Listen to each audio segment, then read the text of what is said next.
1988, Galoob Toys released the first action figures based on Star Trek: The Next Generation. Picking up the rights also gave them the rights to figures based on the 1989 movie Star Trek: The Final Frontier. Although Playmates would release Star Trek: The Next Generation figures in the 90s to huge success, the Galoob figures was seen as a failure. They sold well, but not well enough due to the price tag for having the rights. If it was another in-house line with no rights tag attached to it, the line would be seen as a modest success. Galoob admitted where they went wrong. They aimed the toys for kids, not for Star Trek collectors and kids. Playmates would cater to both in the 90s. This was before the early 90s action figure collector boom, but Star Trek collectors had been around since almost the beginning of the show. However, it could also be due to timing. In 1988, The Next Generation was still trying to find its own voice for the new series. It was just on season 2 when the figures hit the market, and fans were still weary of the show.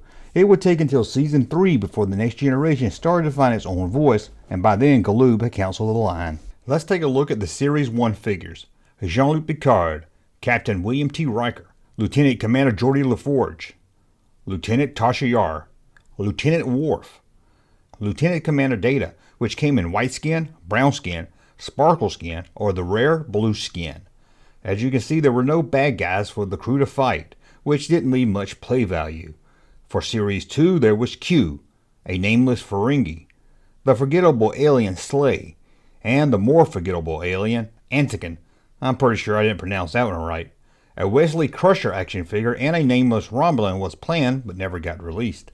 2 playset ships were released and they were really well done. The Ferengi Fighter and a shuttlecraft. I guess so kids will have to buy 2 Captain Picard action figures so they can recreate that scene where current timeline Picard kills a few hours in the future Picard. Or was it the other way around? I can't remember.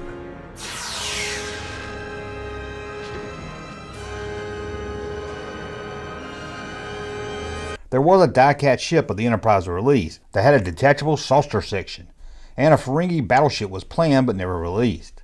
For a role-playing toy, they released a phaser.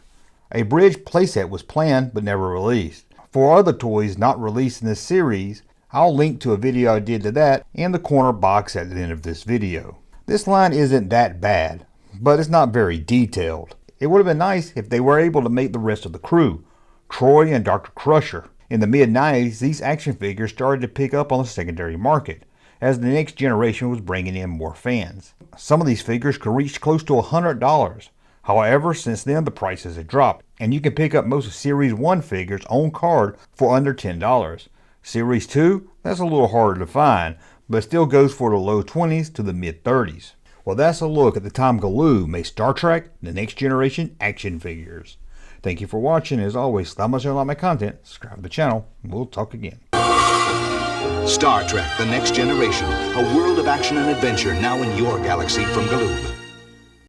Hey, Junkman channel popping though. Thank you, sir, for that unsolicited testimony.